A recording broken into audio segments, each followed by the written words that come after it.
Deixa eu mostrar uma coisa que acaba de me chegar. Ontem eu mostrei a história desse menino, o menino Wellington. Ele estava com outro e o outro estava com uma arma, a arma disparou e o menino morreu. Mas não se tinha exatamente ideia, né? Se tinha suspeita. Agora, o amigo dele de 14 anos foi à polícia com os pais e mostrou, e disse, na verdade, que levou a arma para mostrar para ele. A arma é do padrasto do garoto de 14 e que tem inclusive o vídeo. O Hélio estava filmando, o outro manuseando a arma, quando a arma disparou. Esse vídeo, inclusive, já está na mão da polícia.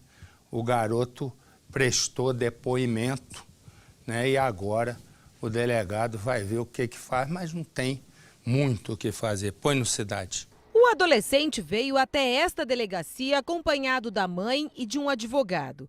Um dia depois da morte de Wellington Mazei Ferreira, de apenas 10 anos. Na versão do jovem, a morte do menino foi um acidente. Wellington estava na quadra de futebol deste conjunto habitacional onde costumava brincar com o adolescente, que tem 14 anos. Juntos, os dois foram até a casa do jovem, bem perto da quadra, no Rio Pequeno, zona oeste de São Paulo. A mãe, o padrasto e os dois irmãos do adolescente não estavam no local.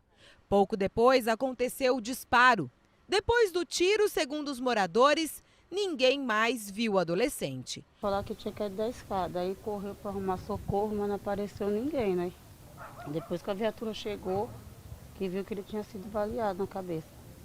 Ele estava caído na calçada? Estava caído aqui na calçada. O Wellington ficou caído no chão da rua até a chegada do resgate. Morreu no hospital horas depois. A perícia encontrou um rastro de sangue da sala no andar de cima do sobrado até a rua, mas a arma não estava dentro da casa. Em depoimento, o jovem disse que ele e o menino de 10 anos foram para casa fazer um lanche. Lá dentro, ele pegou a arma do padrasto para mostrar para o garoto. O menino, então, pegou um celular e passou a fazer imagens do adolescente que estava girando o revólver na mão. Foi nesse momento que a arma disparou. A polícia já tem as imagens do tiro que acertou o Wellington. O adolescente, que foi levado para a Fundação Casa, também contou que correu para pedir ajuda ao ver o amigo ferido. Mas ao voltar, viu que uma multidão já cercava o menino. A tia do adolescente decidiu levar o jovem para outro endereço. A arma que matou o Wellington ainda não foi encontrada. O padrasto, que seria dono do revólver, também consta como averiguado pela polícia. A família de Wellington, muito abalada, preferiu continuar em silêncio, sem falar sobre a morte do menino. Pudera, vai falar o quê? E o garoto que foi levado para a Fundação Casa, que é FEBEM, né? Foi levado para a FEBEM, vai ser solto imediatamente. Ele pegou a arma do pai, do padrasto. Agora, o problema agora é o padrasto. Saber a procedência da arma, se ele tem porte de arma. Ele é que é capaz de ir para a cadeia, se bobear. Para você que está fora de São Paulo, eu desejo uma excelente noite. Fique com Deus, um forte abraço. E amanhã nós nos encontramos aqui no nosso Cidade Alerta. Tchau. E nós? Os dois jogam futebol. Um chama Rick e Rick, além de ser o craque do bairro, ele também joga bola e durante toda a semana ele trabalha. No fim de semana ele vai jogar bola, né? E o que acontece? No bairro tem um outro, né? Rick é o zagueiro do time, é o bom, ganha todos os campeonatos, e Edeilton, né, foi pro bairro. E foi jogar em outro time, começou a ter inveja, né? E outro dia eu tava dizendo, eu escrevi um negócio lá no meu Instagram, que é uma frase que eu li, eu gosto muito de frase. Então eu pesquiso, eu anoto, eu penso, escrevo frases da minha cabeça, outras eu eu lembro de livros, outras eu tenho livros.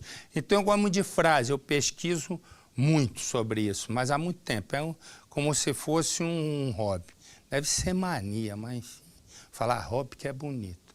O que aconteceu? Tem uma frase que eu escrevi que eu acho linda, né? Se você tem sonhos, fale baixo, porque a inveja tem sono leve, né? Então, é mais ou menos isso. Ele, Rick, ganhava tudo e era o bom do bairro. O outro se mudou e começou a ter desentendimento com ele. Desentendimento, mas Rick é um menino bom. E ele resolve fingir, eles são quase vizinhos, fingir que não está percebendo, né?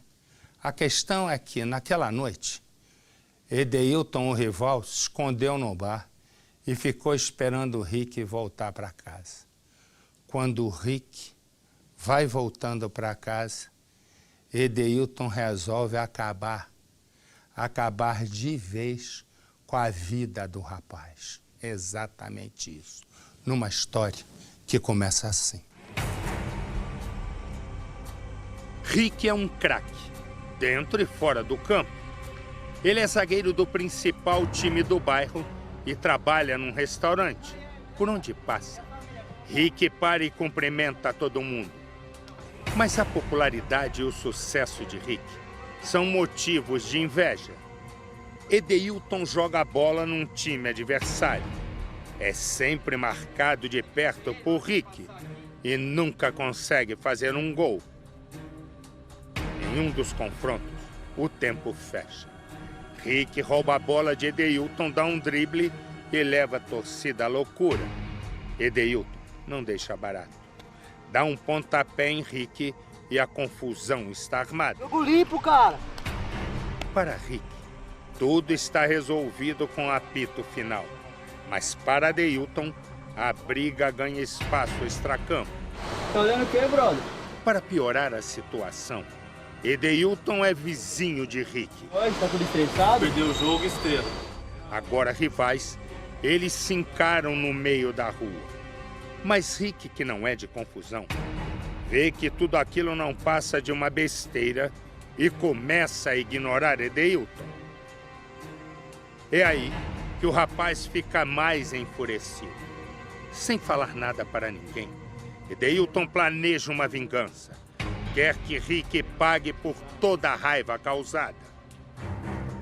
Rick nem imagina, mas está prestes a levar um cartão vermelho e nunca mais entrar em campo.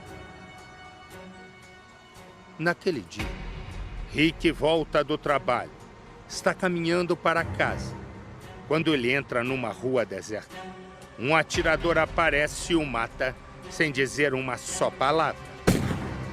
Nada é roubado e um mistério é lançado no ar.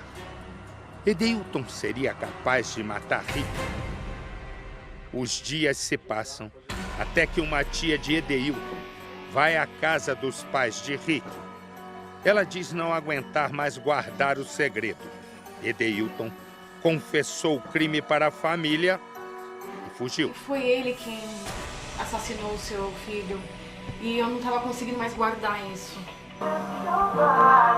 Dançar era apenas uma das coisas que Rick mais gostava de fazer.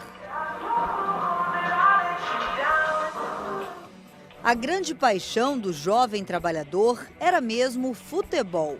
O zagueiro do time do bairro onde nasceu e morava, ele só pensava nos jogos que participava e nas festas no vestiário com os outros jogadores. Carlos Henrique, o Rick, sempre torceu para o Santos e gostava de brincar com o time do tio e amigo. Ele era santista, né, e eu flamenguista, e sempre a gente brincava, né, a respeito de futebol, né, e era muito divertido.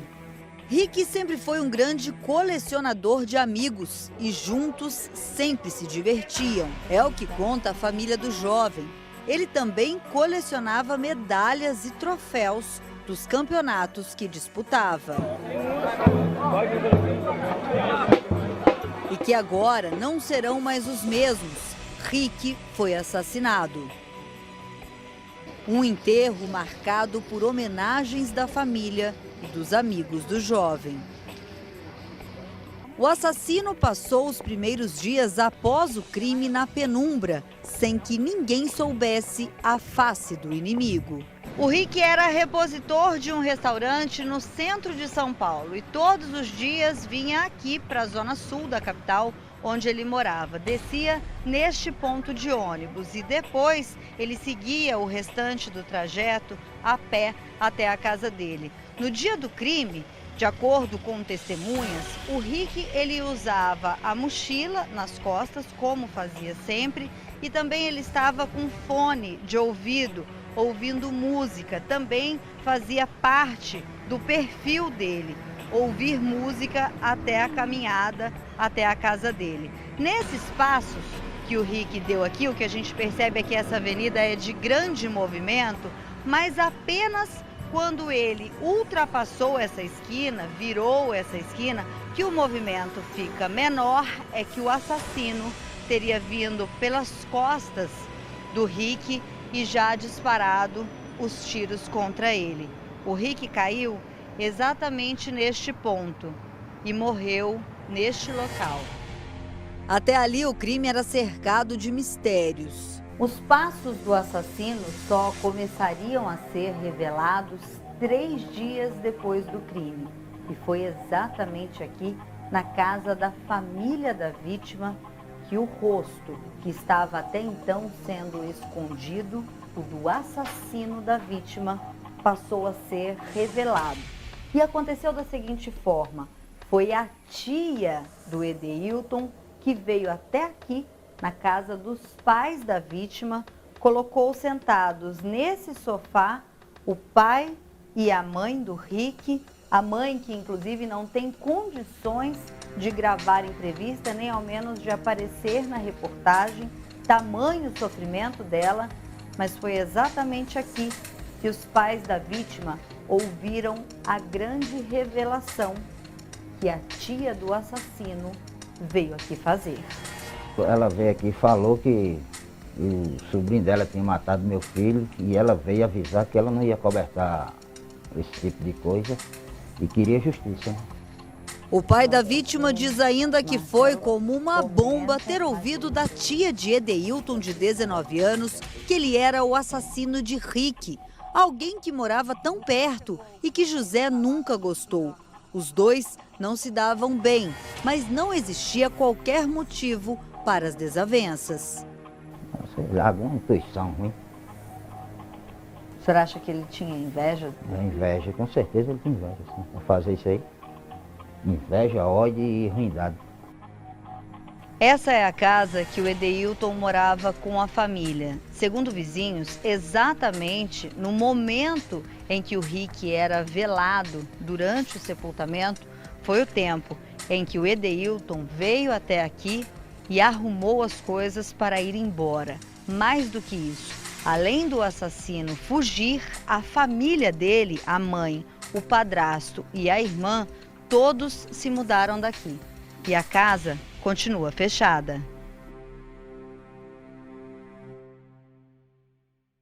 O fato de Edeilton ter sumido fez ainda com que ele ficasse na linha de investigação da polícia. O vizinho é considerado o principal suspeito.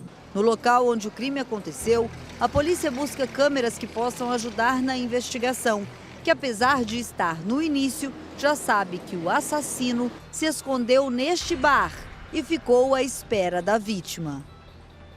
Seu José não consegue entender a motivação para o crime. Sabia que o filho e o vizinho não compartilhavam dos mesmos grupos de amizade.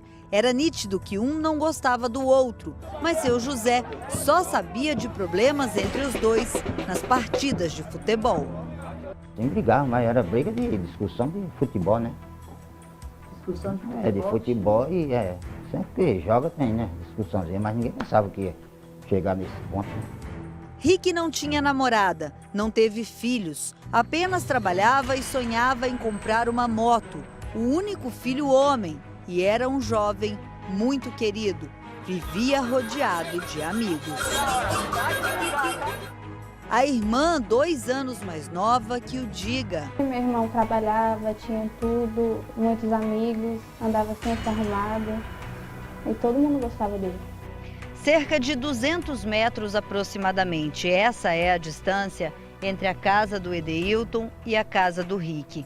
E este era também o trajeto da vítima. A rotina dele passava entre essa rua todos os dias, do trabalho para casa, de casa para o trabalho. E o Rick tinha muitos amigos aqui no bairro, só para a gente ter uma ideia do número de pessoas que ele conhecia, essa movimentação de amigos aqui na região depois do crime. E esse é um dos motivos, pelo menos, que os amigos e até a família acreditam que tenha sido a motivação para o crime, a inveja que o Edeilton tinha do Rick. Isso ele deixava bem claro? Deixava, com certeza. Quando ele passava aqui pela rua, todo mundo sabia que ele tinha inveja do seu amigo? Sabia. E um dia antes do assassinato, o Edeilton, ele passou aqui pela rua, de acordo com os amigos, e ele mostrou que ele estava armado? Mostrou, foi uns dias antes do assassinato. Mostrou, aí ele falou pro nosso amigo, falou que eles eram tretados. Mas não mostrou, não ameaçou nem nada. E o Rick, ele tinha medo do Edeilton? Ele falava isso pra você? Ele já tinha comentado com a gente sobre essa briga entre os dois.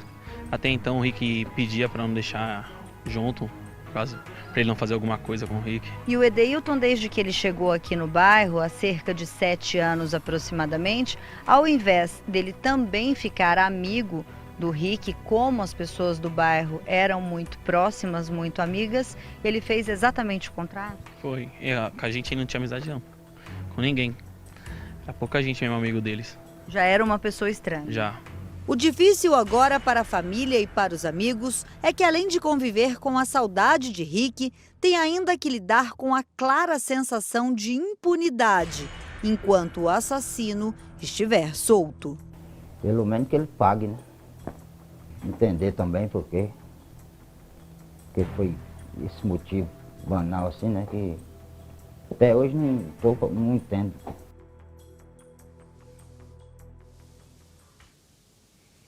Pô, bem, até agora a polícia não tem. Tá seguindo pistas e tá dando volta igual barata tonta. Deixa eu mudar de assunto aqui. Por favor, eu vou falar uma coisa. Vamos conversar aqui nós dois. Essa simulação do campo de futebol numa quadra com 2 caras jogados sem ninguém ver é uma das coisas mais ridículas que eu já vi na minha vida. Não sei como é que deixam fazer. É que eu não estava aqui. Cruz credo. Olha que moça linda. Olha, essa moça, ela estava lutando para ser Miss Estado do Rio Grande do Norte. Né? Ela, na cidade dela, a cidade que ela tem 17 anos, ela nasceu em Sabugi. E ela está fazendo lá os concursos para depois chegar aos 18. E acontece o seguinte, ela está lá num lugar, está lá quieta e tal. Mostra de novo a imagem da menina, por favor.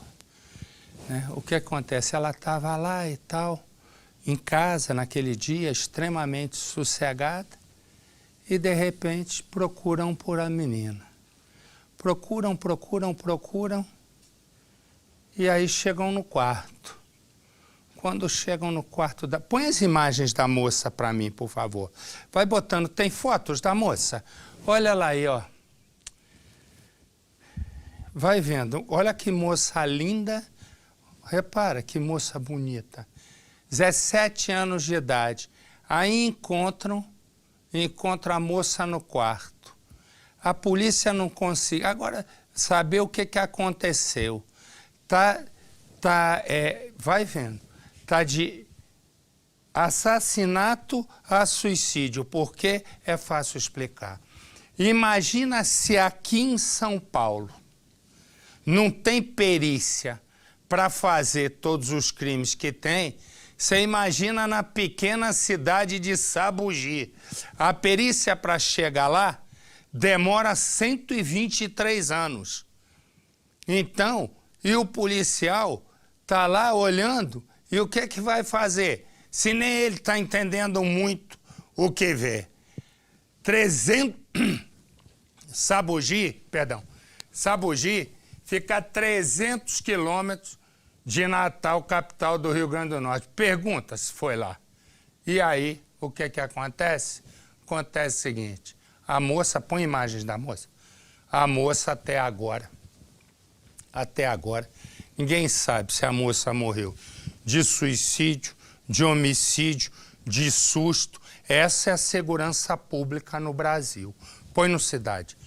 Um sonho de criança que está próximo de se tornar realidade. Emily Medeiros sempre quis ser uma princesa. E aos 17 anos, já era Miss em uma cidade do interior do Rio Grande do Norte. Em São João do Sabugi, ninguém é mais bela do que ela. Emily é uma garota que tem os pés no chão. E apesar da pouca idade, já está na universidade. Mas o futuro da bela moça acaba antes de chegar no final da passarela. Emily é encontrada morta no quarto.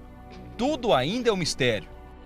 Ainda não se sabe o que aconteceu. Não há sinais de arrombamento e nada foi roubado da casa. Emily pode ter sido vítima de alguém próximo, que conhecia a rotina dela. Parentes e amigos serão ouvidos para traçar uma linha de investigação. Até a possibilidade de suicídio não é descartada. Enquanto a polícia trabalha para esclarecer o caso, Emily recebe homenagens na internet. A jovem era famosa e já tinha conquistado vários concursos. Nesta imagem, ela aparece com a faixa de representante da beleza estudantil. Emily queria alcançar o título de Miss Brasil. Mais do que prêmios e fama, Emily valorizava o tempo na natureza, com amigos e com a família. Fala oi. Oi, tchau. Tchau. O que ninguém entende é porque uma jovem sorridente, feliz com as escolhas feitas durante a vida, pôde ter um fim tão precoce e misterioso. Pois é, e até, você imagina, se aqui em São Paulo, né, por exemplo, você está numa cidade que é uma das principais cidades do estado de São Paulo, que é Campinas. Um instituto médico legal para fazer exame de alcoolismo, que a polícia prende o cara dirigindo bêbado, não faz? Disse, aqui não. Aqui dá para fazer de 10 ao meio-dia e de 9 da noite à meia-noite. Depois não dá. Aí a Secretaria de Segurança, não, mas tem que fazer isso. Tá bom. Com quem? E essa é a segurança pública deste país. Uma verdadeira esculhambação, me desculpe o termo. E se você quiser conversar comigo, pode colocar aqui, ó. Marcelo Rezende, ponto oficial. Esse agora é o caminho de nós conversarmos, é o meu Instagram. Repara, ó, é Marcelo Rezende, ponto oficial. Não tem, ó, Marcelo Rezende com Z, Marcelo Rezende com Z, ponto aqui, ó, aqui, e oficial. Não tem 2 L's, não tem 2 I's, não tem underline, não tem letra dupla, porque tem um monte falsificando. Então, resumo, aí você entra, dê a sua opinião, inclusive para contar para mim os problemas de segurança que você está vivendo. Se o pessoal da Zona Leste decidir entrar no Instagram, eu vou ter que comprar um telefone celular desse tamanho. Porque eu nunca vi um lugar tão abandonado como a Zona Leste da cidade de São Paulo. O prefeito Fernando Haddad, acho que não passou na aula para saber onde é a Zona Leste da cidade. Mas você que é da Zona Leste, não se preocupe. Quando chegar o período da eleição, o prefeito vai sair da cadeira dele, que não sai na chuva para ver quem sofreu, e vai prometer uma Zona Leste que vai estar mais iluminada que Paris. não se preocupe, que na promessa acende luz, rua não enche, não existe buraco, e ele ainda vai dizer na campanha, vou voltar às marginais com 90 quilômetros. Né? Porque a marginal virou uma bagunça. O que o prefeito não consegue entender é que ele tem que servir a sociedade. Né? Ele acha que é o dono da cidade. Né? E aí, talvez na eleição ele descubra que ele não é o dono. Você quer dar opinião? Daqui a pouco eu faço assim. Você quer dar opinião? Marcelo Rezende, ponto oficial, é o meu Instagram. E segunda-feira, confirmado, vai pro ar. Finalmente o site, né, que eu já trabalhei tem uns 30 anos e não foi no nosso R7, né, o portal, né, da Record, até gaguejei. O portal da Record no R7.com de emoção. O site que vai ter de tudo um pouco. Vai ter de tudo, culinária, vai ter como lavar louça, vai ter sobre vinho, como espanar móvel, vai ter de tudo, lavar louça, roupa, cerzir, fazer crochê com ponto de cruz, vai ter de tudo, pelo que estão falando. Vai ter, nós que tem uma preguiça aqui de trabalhar que faz dó. Mas vamos lá. Camila tem um sonho, é um único sonho, casar. Mas a mãe dela diz o seguinte, minha filha, você está fazendo besteira. Pergunta se Camila escuta. A mãe, Camila, ela se casa com aquele trezeguet ali, Washington. Logo no dia do casamento, Washington mostra que a sogra está mais que certa. Tava a festa. Piriri, dança daqui, um fala, cadê Percival? Percival não tá. E a festa de casamento comendo. Um dança, o outro faz valsa, o funk tá comendo. De repente, a única coisa que tá comendo é pancada. A primeira surra que ele dá na mulher é na festa do casamento. O tempo vai passando, 4 filhos, e ele continua. Pimba, pimba. Um dia a Camila foge de casa. O Washington vai atrás. E eles que já tinham tentado várias vezes matar a Camila, mas ela sempre conseguia escapar. Só que naquela noite, na frente da filha, o Washington não errou o tiro. Põe no Cidade. Uma morte anunciada. Sempre foi violento. Ele sempre bateu nela, judiou, falava muito palavrão para ela, palavrão pesado, pesado, que não dá pra gente pronunciar. Camila Aparecida dos Santos, 25 anos. Washington Altieres de Oliveira, 26. Os dois se conheceram na adolescência, quando tinham 13 e 14 anos. Ainda menina, ela sonhava em viver um grande amor. Chegou a fugir de casa para começar o relacionamento e, de tanto insistir com a mãe, conseguiu se casar. O sonho dela era casar com ele. Casaram. No dia do casamento, ele bateu nela, na casa da mãe dele. Judiou dela, maltratou. Minha filha estava feliz, tinha acabado de casar, foi uma luta para casar, casou. Logo no início da união, as brigas começaram. Washington sempre foi violento. O casal teve 4 filhos e Camila acreditava que ele iria mudar. A mulher fazia tudo para manter a família unida. Um dia ele vai mudar e como que o meu filho vai ficar sem pai? Ela falava para mim assim, eu já fui, eu sei o que é ser triste, não ter um pai. Porque o pai dela morreu quando ela era criança. E ela falava, eu não quero que meus filhos, mãe, crescem sem pai. Mas cansada das agressões, Camila decide se separar.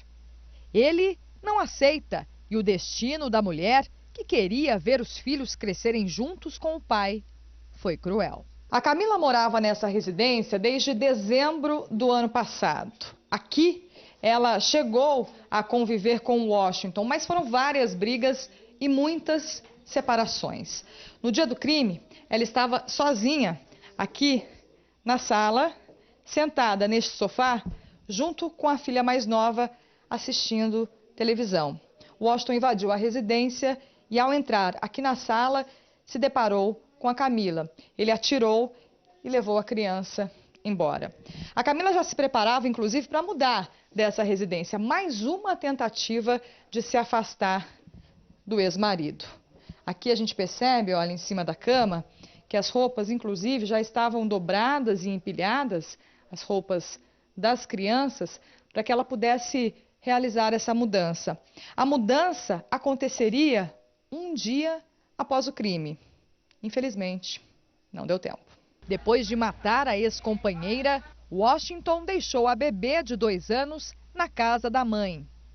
E antes de fugir, fez ameaças à sogra. Ele ficou lá no bairro, do lado da minha casa, né, falando coisa lá. Ele disse que vai me matar, me perseguindo. Nos últimos meses, Camila tentou várias vezes se afastar do ex-marido. A vítima e os filhos moraram em 4 lugares diferentes. Na última tentativa de separação, Camila decidiu mudar para essa casa. A residência fica mais distante do bairro onde eles se conheceram e conviveram por cerca de 10 anos. Ela veio para cá apenas com os filhos.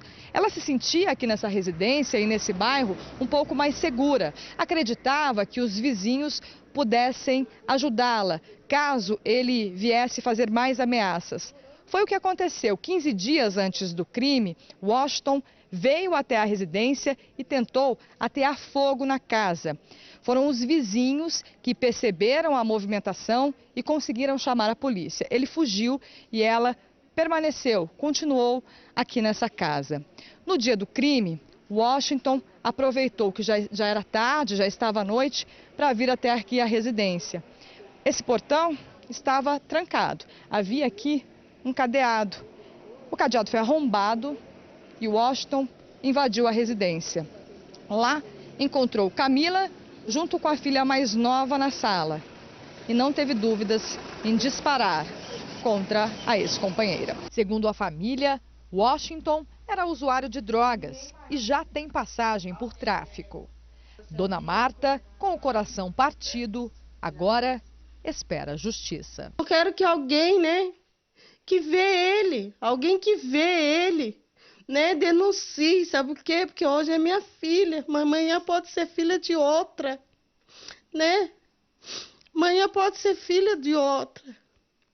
E meus netos vão crescer sem pai, sem mãe. E este é o homem que está foragido. Se você viu esse homem, se você conhece esse homem, se você sabe onde ele está, ligue. Ligue para o Disque Denúncia. Ligue para a polícia. E a sua identidade vai ser mantida no mais absoluto sigilo. Corta para mim. Eu tinha falado há algum tempo, logo que eu cheguei de férias, eu recebi um pouco antes, eu tinha falado que eu ia entrar no caso do menino Samuel. Muito bem. E ao falar que eu ia entrar no caso do menino Samuel, eu tinha dito que eu queria saber, achar o pai, a mãe já foi quem denunciou, né? Eu queria achar o pai e saber o que ele tinha dito. O que ele disse, ele já disse aqui para nós, e nós já escutamos outro dia. Havia na minha cabeça, e o verbo está no tempo certo, uma dúvida entre muitas, mas há uma dúvida central.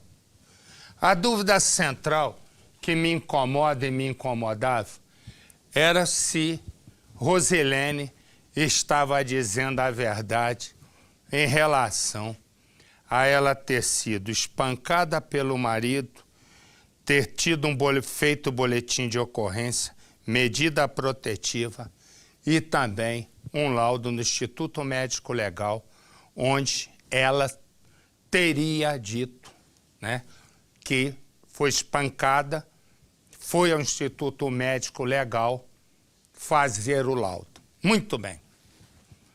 Foi lá, e aí eu tinha, na véspera do carnaval, pedido para a Narla ir fazer, mas ela tinha que tirar a folga dela. E agora a gente conseguiu reentrevistar a Rosilene. E do caso do menino Samuel, todos nós sabemos, né? O menino parece uma bolinha de ping-pong na mão de 2 maus jogadores. E eu fiquei assim, será que o marido está dizendo a verdade? Será que a Rosilene está mentindo? E eu sempre acho que filho é da mãe. Eu tenho 5. E eu nunca briguei para ficar com guarda de filho nenhum. Por quê? Por razões simples, né? E a razão principal é que eu acho que o filho é da mãe. E eles foram criados por 5 mães excelentes.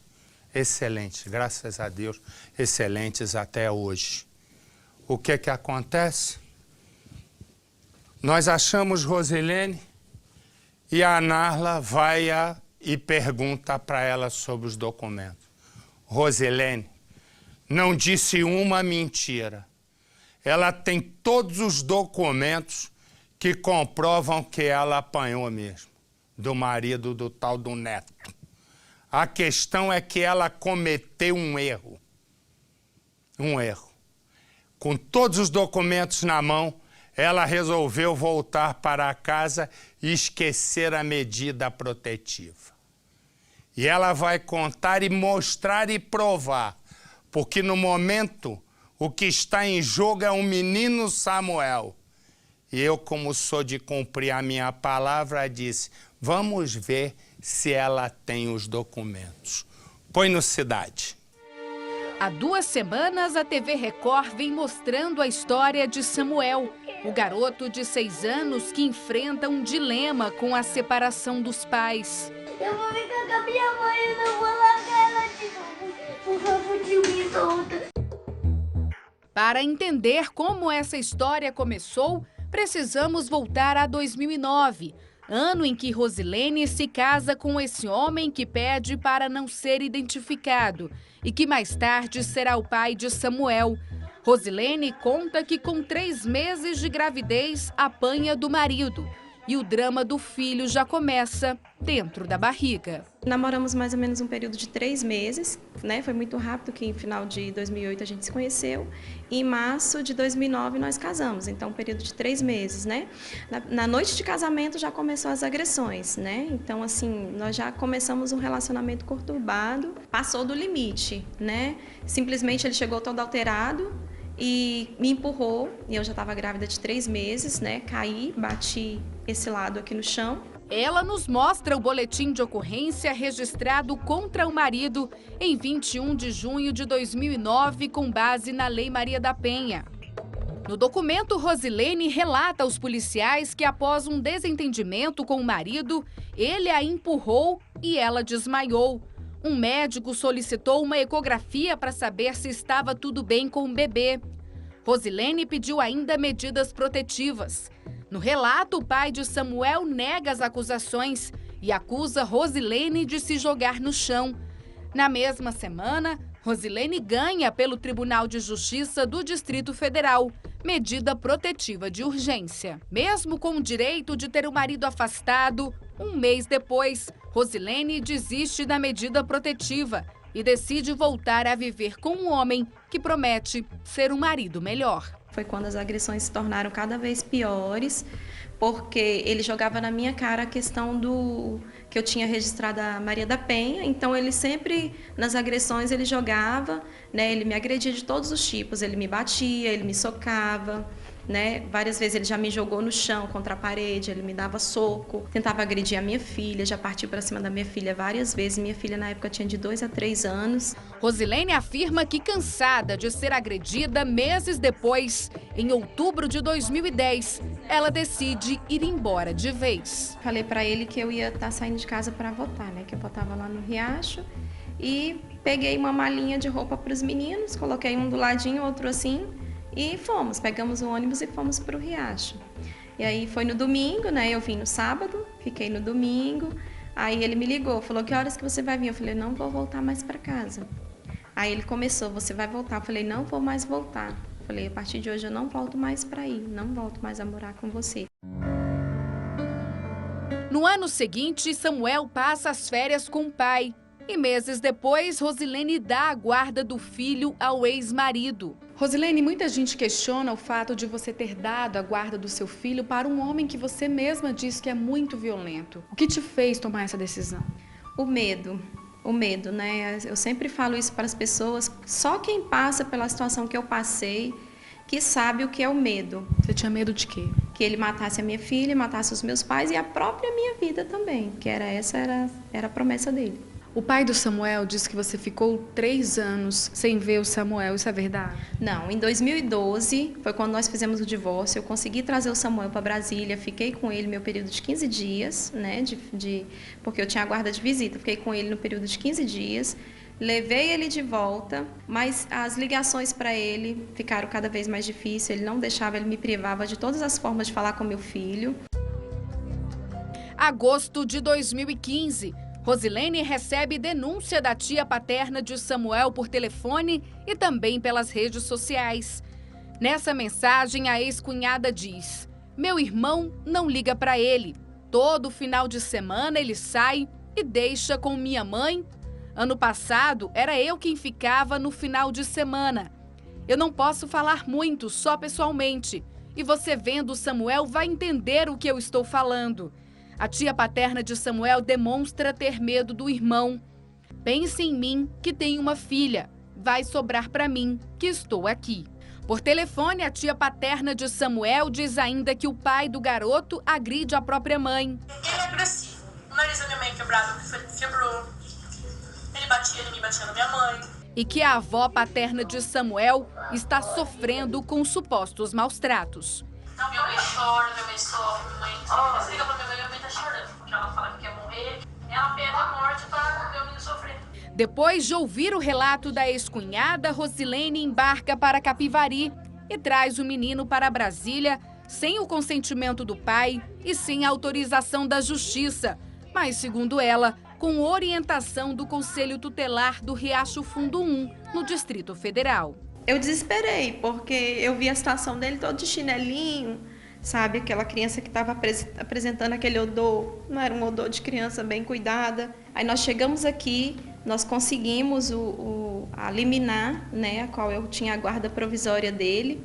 E aí Samuel foi mudando, né? Foi mudando, eu fui devido às ajudas, né? Ele começou também a tomar um remedinho que era calmante para ele. Busquei ajuda espiritual. Né, saía, passeava com ele, né, pessoas que estavam nos ajudando. Então, assim, é um processo. Não se muda uma criança de um dia para a noite da situação que ele estava. O garoto é ouvido pelo Conselho Tutelar do Riacho Fundo 1 e pelo Ministério Público do Distrito Federal. Nesse relatório, a assistente social do Ministério Público diz: os relatos embasam a tese de que a criança possa ter vivenciado situações de violência quando da convivência com o genitor e sua atual companheira. Fora possível verificar que ele se refere ao pai como alguém de que tem bastante temor. Em sua fala, há relatos de maus tratos e do desejo de não voltar à companhia de seu genitor. No relatório do Conselho Tutelar do Riacho Fundo, a conselheira tutelar afirma que a criança relatou que não quer mais morar com o pai, nem mesmo nas férias, porque o mesmo bate nele toda vez que vai tomar banho e quando chega da escola. Ao saber que Samuel está com a mãe aqui em Brasília, o pai entra na justiça com o processo de busca e apreensão do menino. O processo é julgado no dia 27 de janeiro deste ano, aqui no Fórum do Riacho Fundo 1, no Distrito Federal. O juiz decide que Samuel deve voltar a morar com o pai em Capivari, São Paulo. Após a decisão, um casal de amigos de Rosilene grava um vídeo com a reação de Samuel. Imagens que emocionaram o país. Eu tive ficar com a minha própria mamãe, o que você de mim? Quando vieram, né, dando a notícia, na verdade, o defensor e os seguranças que vieram nos procurar para dizer que a gente tinha que entregar o Samuel, a gente sentiu um desespero muito grande. E aí a gente abraçava, a gente beijava o Samuel e ele falava, não, pelo amor de Deus, pelo amor de Deus. E aí ele escondia debaixo da mesa, né? Então, assim, e foi aquela coisa, foi um ato muito assim. E aí, de repente, o Rafael falou, grava, Sara, grava. Por quê? Porque a gente pensava que aquilo poderia entrar para o processo. A gente poderia colocar aquele vídeo ali no processo mostrando, olha como que a criança ficou, olha o desespero que a criança ficou quando ficou sabendo que viria o pai. No vídeo, Samuel conta aos tios de consideração que apanha do pai e da madrasta, se esconde embaixo da mesa e diz não querer ir com o pai. Tio, por favor, eu vou ficar com a minha mãe, tio, por favor, eu prometo, tio. Tio vai tentar te buscar de novo. Não, tio, por favor, não. Nesse processo, segundo a advogada de Rosilene, o juiz de Brasília não ouviu Samuel, nem testemunhas. Também não levou em consideração os laudos do Conselho Tutelar do Distrito Federal e de Capivari. Apenas cumpriu a decisão do juiz de São Paulo. Esse processo de busca e apreensão, ele é um processo mais rápido e o juiz não analisa nenhuma prova. Ele simplesmente olha se a pessoa realmente tem direito a ter a criança devolvida, que foi o caso.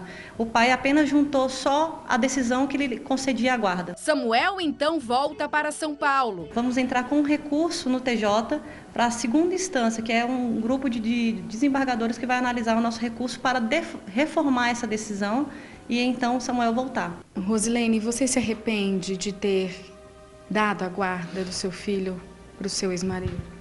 Assim, de dar a guarda, me arrependo. Porque hoje eu vejo que eu poderia muito bem ter vencido esse medo, essa barreira, e ter batalhado pelo meu filho, né? Ter conseguido tudo que for pela justiça, medida protetiva, tudo que for, até mudar de cidade, de estado, se fosse o caso, para proteger a vida dele. Hoje eu me arrependo disso. Você ainda tem contato com ele? Não. Desde o dia 27, desde da audiência, não tenho mais contato com ele, não sei onde está. E o que eu quero é que resolva essa situação, porque o que me preocupa é o psicológico do meu filho, que eu não sei o que está passando, né, na cabeça dele, não sei também o que de fato andam falando para ele, né. Então, assim, o que me preocupa é isso, eu não tenho contato com ele. Eu não vou com meu pai, eu vou ficar aqui na sala. Pois bem, Percy, você viu o pai falar no outro dia e agora a mãe que prova. Qual é a sua impressão com tanta experiência que você tem?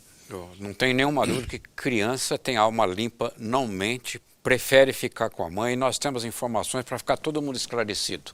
Eu acho que a mãe tem toda a razão em ficar com o Samuel.